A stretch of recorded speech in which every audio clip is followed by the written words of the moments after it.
Баршаңызға сәлем, менің есімім Мөлдір.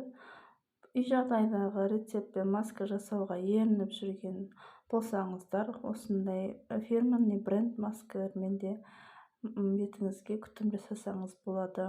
Бұл маска Мереке компаниясының маскасы. Бұл маска бізге қалай әсер етеді? Бұл маска майлы беттерге және тесігі көп беттерге және мұрнның үстіндегі қара нүктесі көп беттерге арналады. Бұл масканы аптасына 2 реттен қолдансаңыз болады. 30 минут ұстап, сосын бетімізді жуып тастаймыз. Көздің айналасына әрине тигізбейміз. Қалыңдау етіп жағамыз. Жағып болғаннан кейін жуып тастаймыз. Өзімнің сүйіп қолданатын маскамның бірі. Әрине сіздерге қолданып көруге болады.